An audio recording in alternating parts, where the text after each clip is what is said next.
My mom helped my sister steal my boyfriend and ruin my life, so I exposed their dark secret. And it turned their whole world upside down. My name is Emily. I'm a 29-year-old female, and this is the story of how my entire world fell apart when I was just 19. Back then, life was pretty good, or at least I thought it was. It was around the holidays, which usually meant I'd get to see all my family. But this particular Christmas, everything just fell apart. So, picture this. I was dating this guy named Nick. He was my first real boyfriend, and I thought we were pretty solid. You know how it is with your first love. You just assume it's going to last forever. We'd been together for almost 2 years, and yeah, I was crazy about him. I was that girl who thought, oh, we're going to get married, have kids, and live happily ever after. I had no reason to doubt him because he always seemed so committed to me. Then there's my older sister, Claire. She's 2 years older than me and was kind of like my role model growing up. I looked up to her for basically everything. She was smart, popular, and just had her life together, or so I thought. We used to hang out a lot, too. So, when Nick and I started dating, I introduced him to her pretty early on because, I wanted them to like each other. Big mistake, but I'll get to that in a minute. So, fast forward to Christmas. My family had this big get-together planned, but the vibe was weird from the start. I couldn't put my finger on it, but something felt off, especially with Claire. She was acting kind of distant, and Nick was being, sketchy, like just not himself. My gut was telling me something was up, but I didn't want to believe it. I mean, you don't expect your own sister to be shady, right? Anyway, a few days after Christmas, I found out exactly what had been going on. And when I say found out, I mean I literally walked in on them. Yeah. I walked into Claire's room to borrow her hair straightener or something. And there they were, Nick and my sister making out like two teenagers at prom. My heart just stopped. It was one of those moments where time kind of freezes, Like you can't believe what your eyes are seeing. I didn't even say anything at first. I just stood there staring at them, trying to process what was happening. I mean, what do you even say in a situation like that? They didn't notice me for a good few seconds, but then Nick looked up and froze. Claire did, too. And the look on her face. She looked like a deer in headlights. There was no denying what was going on. It was right there in front of me, my boyfriend and my sister. I just remember feeling this wave of anger, sadness, and shock all at once. My chest felt tight, and I thought I was going to throw up. I managed to choke out something like, "Are you serious?" And then I just bolted out of the house. I didn't know where I was going. I just needed to get out of there. My mind was racing, and my heart was shattered. The two people I trusted the most had stabbed me in the back, and I didn't know how to handle it. Later that night, my parents found me. I'd been sitting in my car for what felt like hours, just crying and trying to make sense of everything. When they knocked on my window, I thought, finally, they're here to comfort me. But no, they didn't. Instead, they told me to calm down and think rationally. Rationally? Seriously? They tried to convince me that these things happen and it's just a guy. But it wasn't just about Nick. It was about Claire, my sister, betraying me in the worst way possible. They kept saying things like, family is family. You have to forgive her. Like, what the hell? How was I supposed to forgive her for this? I was furious. I felt like I had been tossed aside. Like my feelings didn't even matter. It got even worse when Claire had the nerve to come to me and say, "I'm sorry, but we didn't mean to hurt you. Nick and I just have feelings for each other." Feelings for each other? Are you kidding me? They'd been sneaking around behind my back and now they were in love. I couldn't even look at her. I told her she was dead to me and that I never wanted to see her again. And I meant it. But of course, my parents weren't having it. They kept pushing the whole family forgiveness thing, saying I was being dramatic. My dad actually told me to grow up. My own dad. It felt like I was losing my entire family in one go. I couldn't believe they were siding with her. It was like I didn't matter at all. I'd lost my boyfriend, my sister, and now my parents, too. I was alone. For months, I didn't know how to cope. I was depressed and just numb. I stopped talking to everyone. I'd go to work, come home, and just stay in bed. I'd cry until I couldn't anymore. The only person I really had during that time was my best friend, Sam.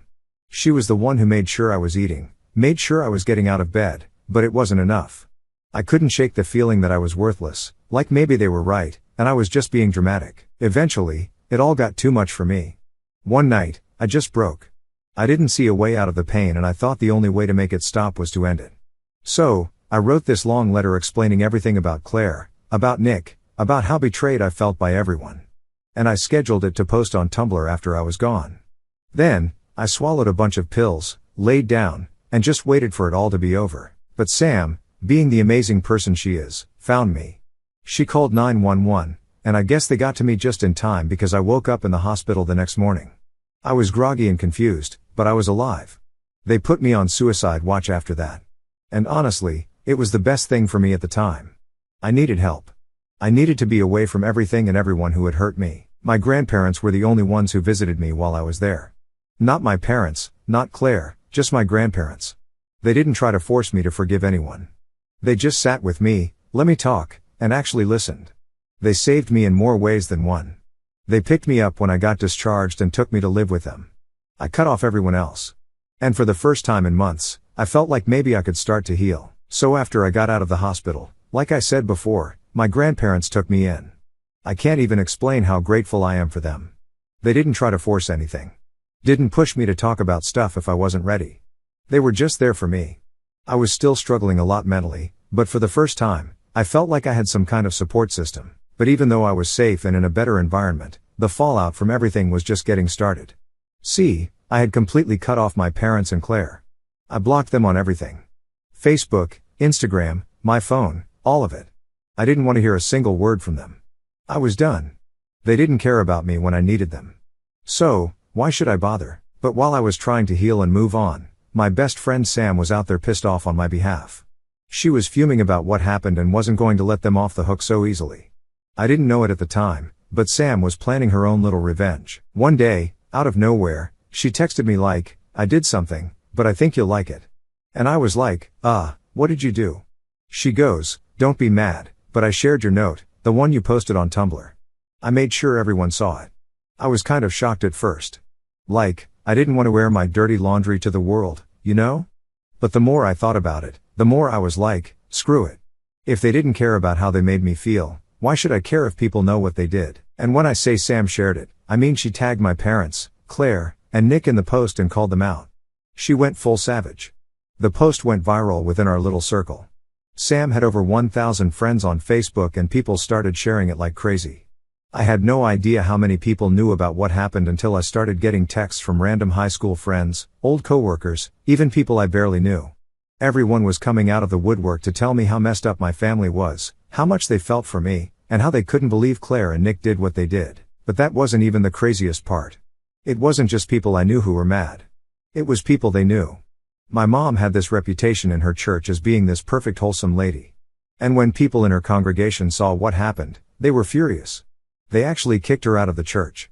Like straight up told her she wasn't welcome anymore because of how she treated me. Imagine getting excommunicated from your own church over something like that. I heard she tried to apologize or explain herself, but nobody wanted to hear it. She got labeled a hypocrite and that was it for her social life. My dad, he lost a ton of his friends, too. They were disgusted by how he sided with Claire and how he told me to just get over it. Some of his closest friends just straight up cut him off. People saw him as this cold, heartless guy and they didn't want to be associated with him anymore. And Claire, oh man, Claire got it the worst. I don't even know how she managed to leave the house after what Sam posted. People were calling her a homewrecker, a backstabber, you name it. Some of her closest friends ditched her, said they didn't want anything to do with someone who would betray their own sister like that. I heard she got into arguments with people in public, like at the grocery store, because people would recognize her and call her out. I'm not going to lie, part of me was happy to hear she was getting what she deserved. It was like the universe was finally giving her a taste of what she'd done to me. Nick wasn't off the hook either. His family is super religious, like go to church every Sunday religious. And when they found out what he'd been doing with Claire behind my back, they freaked. His parents sent him away to some retreat or something to find God again. He was gone for months, and when he came back, he and Claire had broken up.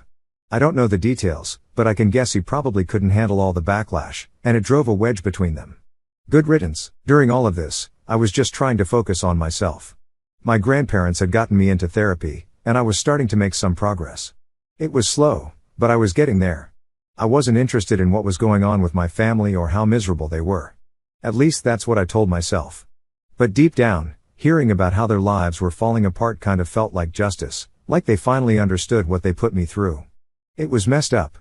But I'd be lying if I said it didn't feel good. One day though, my grandma sat me down and said, "Your mom tried to call. She wants to talk." I just rolled my eyes. Why would I want to talk to her now? She didn't care before, so why does she care now? My grandma just nodded and said, I know, honey, but I wanted you to know. I thought about it for a second. Was I curious? Yeah, a little. Did I care enough to actually reach out? Absolutely not. My mom had made her bed, and now she had to lie in it. I wasn't about to give her the satisfaction of thinking she could just come back into my life after everything she did. It wasn't just my mom trying to reach out, either. Claire had sent me a message on Instagram. Yeah, I forgot to block her there. She was trying to apologize, saying how sorry she was and how she never meant to hurt me. I didn't even read the whole message. I just deleted it and blocked her. I had nothing to say to her. In my eyes, she was still dead to me. After that, things started to quiet down. The frenzy around Sam's post eventually died down and people stopped talking about it, but the damage was done. My parents were basically social pariahs. Claire had to move to another town because she couldn't handle the constant reminders of what she'd done. Nick was gone out of my life for good. And honestly, I was fine with that. Living with my grandparents was the best thing that could have happened to me. They gave me space to heal. And they didn't pressure me to forgive anyone. I started to feel like myself again, like I could actually move on from everything. But I wasn't naive. I knew the pain of what my family had done would always be there somewhere in the background. It was like a scar. It would fade over time, but it would never fully go away. I didn't need them, though. I had my grandparents. I had Sam. And for the first time in a long time, I felt like I was building a life that was actually mine. So, after everything went down and the dust started to settle, you'd think life would just go back to normal, right? But it didn't. Not even close. I was living with my grandparents, which was honestly the best thing that could have happened. But the whole mess with my family and Claire still weighed on me. I guess you don't just move on from that kind of betrayal easily. My therapist was really helpful during this time. She wasn't some miracle worker or anything, but she helped me figure out how to process the anger and sadness without letting it eat me alive. It's weird because even though I had completely cut my parents and Claire off, they still found ways to creep back into my thoughts. I would randomly start thinking, how could they do this to me? How could my own family choose her over me? Even when I didn't want to care, it was always there.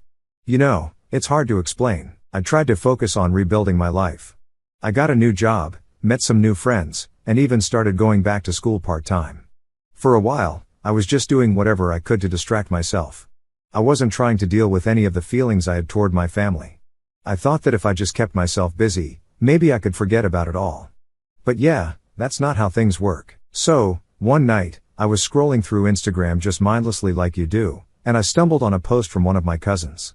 I hadn't really kept in touch with that side of the family since everything blew up. But curiosity got the better of me. I clicked on the picture and there it was, a family reunion. Everyone was there smiling, having a great time. Everyone except me. Now, don't get me wrong, it wasn't like I wanted to be at that reunion. There's no way in hell I would have gone, even if they begged me. But seeing that picture made me realize just how much I'd been cut out of their lives. It was like I didn't exist anymore. My family had gone on without me, and they didn't seem to care. It was like I'd been erased. That hit me harder than I thought it would. I ended up venting to Sam about it the next day and she was like, screw them. You're better off without people like that. You've got your own life now. And she was right. I knew that. But still, it stung. I didn't even realize how much I still cared until I saw that stupid Instagram post. It wasn't that I wanted to be close to them again. It was more that I couldn't believe how easily they had moved on, like nothing ever happened. But things got weirder after that. About a week later, my dad called. Yeah, my dad. The same one who told me to grow up and take back Claire after everything she'd done. I didn't pick up obviously. I let it go to voicemail. And when I listened to it later, he was basically begging me to talk.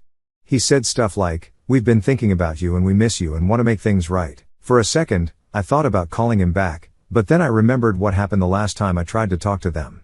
The gaslighting, the guilt trips, the way they made me feel like I was the problem for not forgiving Claire. I couldn't go through that again, so I blocked his number. After that, my mom tried reaching out, too. She sent this long email about how she was sorry for everything and wanted to rebuild our relationship. The funny thing is, she never actually apologized for anything specific. It was all vague stuff like, I'm sorry you feel hurt and we're family and we need to come together. It didn't feel real at all. Like she just wanted to smooth things over without taking any responsibility. I didn't respond. I didn't even bother reading the whole thing to be honest. I just forwarded it to my therapist and deleted it. I knew if I let myself engage with them again, I'd just fall back into the same toxic dynamic. And I was finally starting to get my life together. I wasn't about to let them pull me back down. It's crazy how much cutting off toxic people can change your life. Once I finally let go of the idea that my family would ever be there for me, things started to get better. I mean, it wasn't perfect or anything. I still had bad days, but I was free. No more worrying about what they thought of me. No more bending over backwards to make them happy. It was just me living my life, doing my own thing. But then something happened that really messed with my head. One day, I was at the grocery store just minding my business.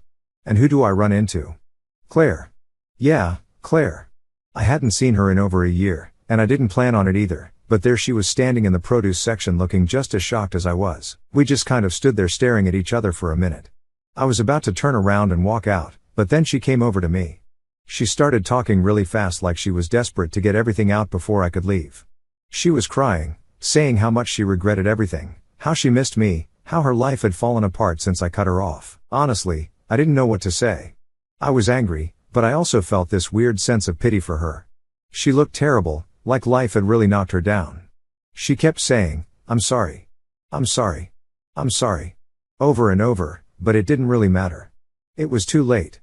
There was nothing she could say to make it right. I just stood there letting her ramble until I finally said, "I don't hate you, but I don't want you in my life either."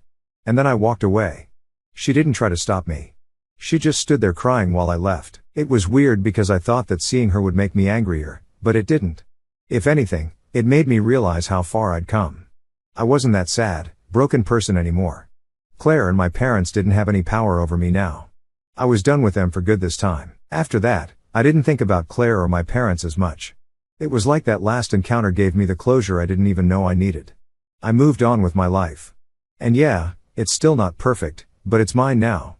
I'm in control. I've got my grandparents, my friends, and that's all I need.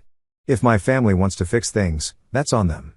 But as far as I'm concerned, they're not a part of my life anymore. And honestly, I'm okay with that. So, after running into Claire at the grocery store and walking away from her, I thought I'd finally close the door on all that family drama. I was moving on, focusing on my own life, and just trying to live without all that mess hanging over me.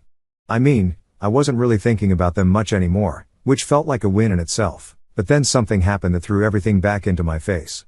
It was a regular Friday night. I was just chilling at home with Sam, watching some random Netflix show and eating takeout when I got this weird call from an unknown number. Now, normally I wouldn't even bother answering unknown numbers, but something in me just said, pick it up.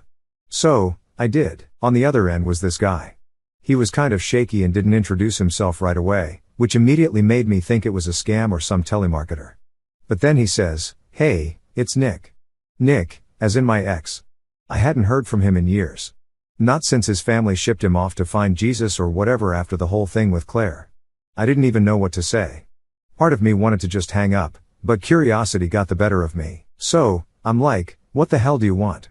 He hesitates for a second and then goes, "I need to talk to you. It's important." Important? After all this time, I wasn't buying it. But before I could tell him to screw off, he starts going on about how his life has been a mess since everything happened. How he regrets what he did and how he wants to apologize properly. I could hear the desperation in his voice. And for a split second, I felt bad for him. But then I remembered how much he'd hurt me, how much they'd both hurt me. And I just wasn't in the mood to reopen that wound. I told him, "Look, Nick, I've moved on. I don't care about your apology. Whatever happened between you and Claire, or whatever regrets you have, that's on you. I don't want anything to do with it." I was ready to hang up when he said something that made me freeze. He said, "It's not just about me and Claire. There's something you don't know." I was like, "What do you mean?" He goes, "I'm not the only one who betrayed you, your family. There's more to the story." Now, at this point, I didn't even want to believe him. I thought he was just trying to drag me back into the drama, but something in his voice, the way he said it, it didn't feel like a lie. Against my better judgment, I agreed to meet up with him the next day. I don't know why. Maybe part of me needed to hear whatever it was he had to say just to get full closure. Or maybe I was just curious. Either way, I was about to walk into something I wasn't prepared for. The next day, we met up at a coffee shop. I hadn't seen Nick in so long. And when I did, he looked different, like life had chewed him up and spit him out. He was thinner, had bags under his eyes, and just looked worn down. Part of me wanted to feel sorry for him, but the other part remembered how he betrayed me. So, I kept my guard up. We sat down and there was this really awkward silence for a minute.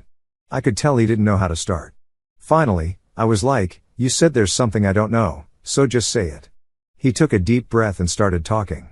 And what he told me, well, it completely blindsided me. Apparently, my parents knew about Nick and Claire way before I found out.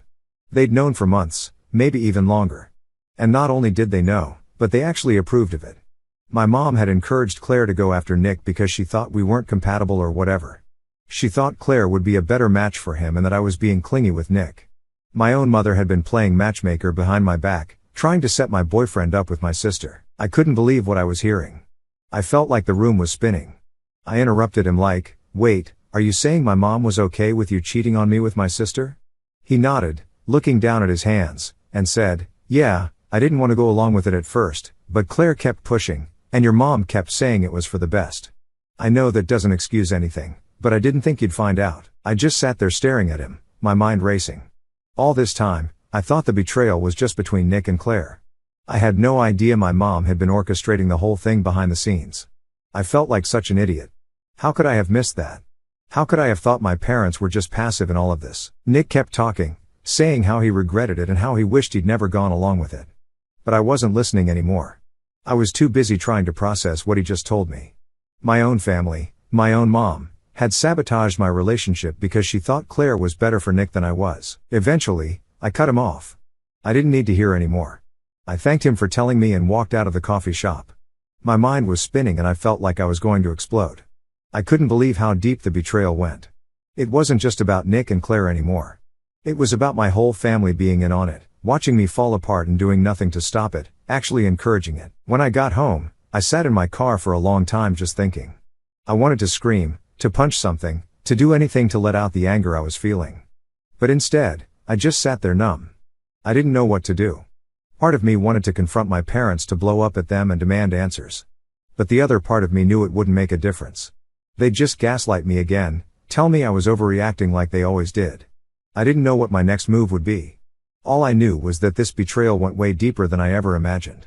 And the people I thought I could never trust again had somehow managed to hurt me even more. So, after I found out my own mother had been behind the whole thing with Claire and Nick, I felt like I was living in a bad movie.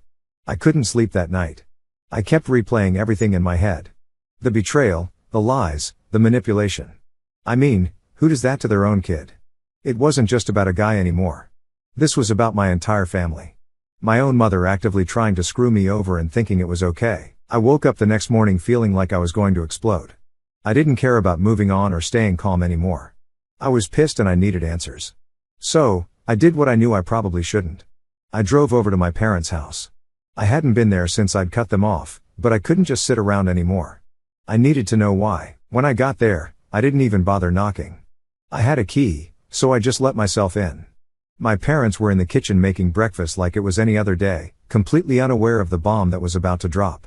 They looked shocked to see me, especially my mom.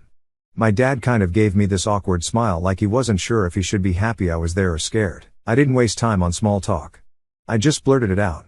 "Did you know about Claire and Nick? Did you set them up?" My mom's face went pale. She didn't answer right away, and I could see the gears turning in her head, trying to figure out how to spin this. My dad looked confused, like he didn't even know what I was talking about. But my mom, she knew. "Why does that matter now?" she finally said, trying to brush it off like it was no big deal. I lost it. I slammed my hand down on the table and shouted, "Why does it matter? Are you serious? You ruined my life. You stood by and watched while I was falling apart, and you did nothing. You let Claire and Nick hurt me because you thought it was for the best." My dad's face changed when I said that. He looked at my mom like he was piecing it together, like he hadn't known the full story either. "What is she talking about?" he asked her. My mom tried to calm me down.